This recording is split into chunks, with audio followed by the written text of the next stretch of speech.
Alright folks, I thought I'd show you this quick. I have the door off the skid loader this morning for doing some stuff, and now I'm going to put the door back on because as you can see we got more snow again, and it's about 28-29 degrees and a little breezy, and after sitting on your butt in a skid loader for an hour and a half you tend to get a little on the cold side.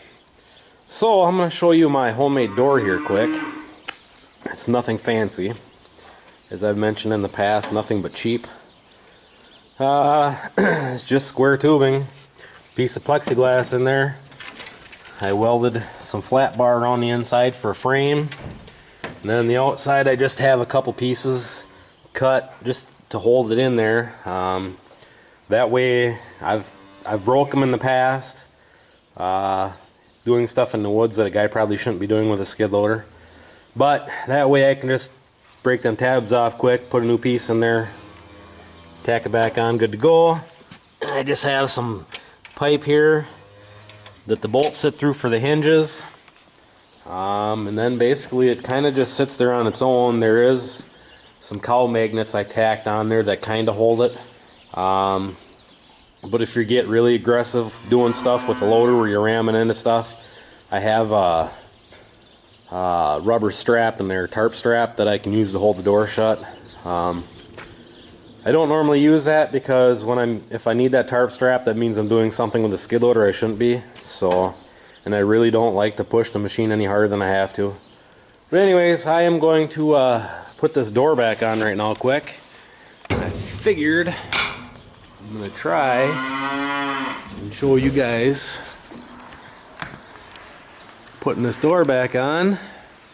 And when I bought the skid loader, it was missing the front door, and I called Bobcat to see get a price on the new door, and they told me like $1,500.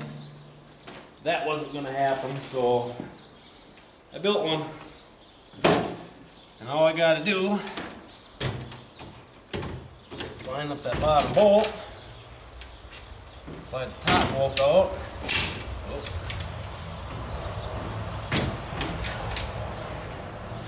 Door's on. Quick, cheap, and easy. That's what I like.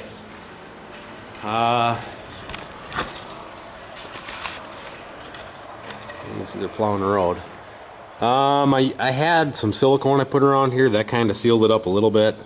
But apparently the silicone has shrunk or something. But nonetheless, just having that on there is so much better than not having it on there when it's this cold. But as you can see, I still got the dirt or the manure bucket on. I have been cleaning out the calf shed here. I did get the manure spreader fixed. I hauled one load this morning. The problem is the shale on the bottom with the manure is so packed, it's almost like tar, and it doesn't want to clean out of the manure spreader. So what I am doing, this is what I have left. About 36 feet of manure to clean out of here, and then I'm done. I'm just piling it on the cement for right now. Let it break down a little bit more, and then I'll haul it out in the spring. I'm getting shale. Like you can see, there's a pile of rocks right there, them smaller rocks. I don't want to put those on my hayfield, so they're going on the cornfield.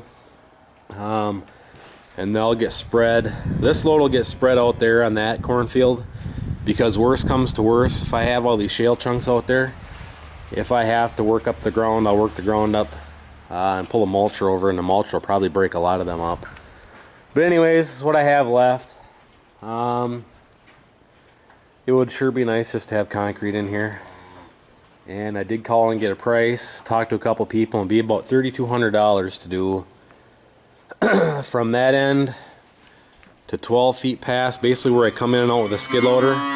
I'd have 12 foot beyond the end of the shed, and then the same width, the 16 foot, where when I'm pulling in and out of here I have a spot to spin the skid loader around.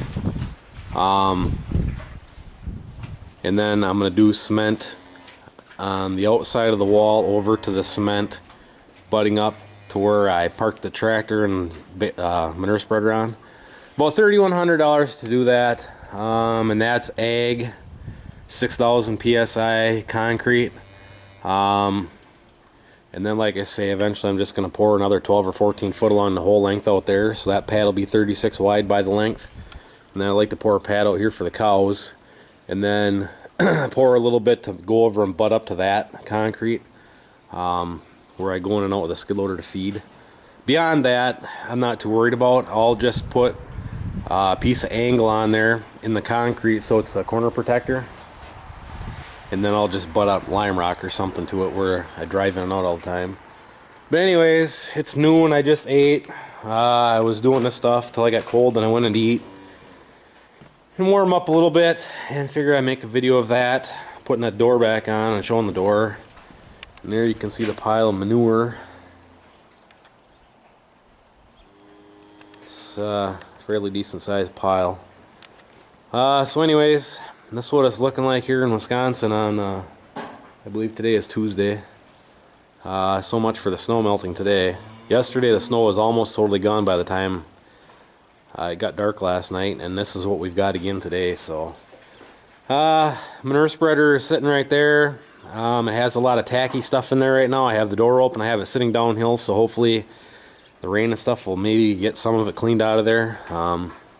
I'm done hauling manure until spring, I guess. It's just maybe if, like right now, being I'm mixing that tacky stuff on the bottom. The problem is every time you go in and out of there, you get it clean, then as you're going in and out, cleaning it out, the mushy stuff, the clay type stuff that's in the lime or in the shale comes to the top, and then it mixes with the manure, and then the bottom stuff gets really hard and tacky, almost like tar.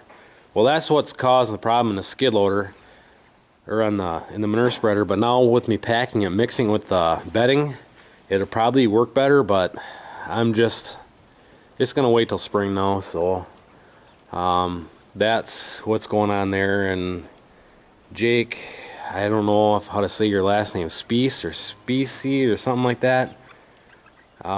You had said something about lime screenings, rejected lime. I might look into that, because I'm gonna have to do something in here before I can put concrete down, because the soonest I'd be able to do concrete is next fall. I might call around to see how much that stuff is, but I know I called years ago to get a price, and I thought they said $300 a load, and I figured I need like 6 loads to build that up, and for that much money I just pour the concrete. But I don't know, we'll see what happens. So anyways, that's kind of what's happening around here. But I need to go out and feed them cows now that I stopped to eat. They figure it's time for them to eat. So I need to take them a couple bales out there, feed everybody their corn silage, and get back to clean the shed out. So anyways, thanks for watching. Comment, rate, subscribe, stay tuned for more, and as always, I will catch you on the next one.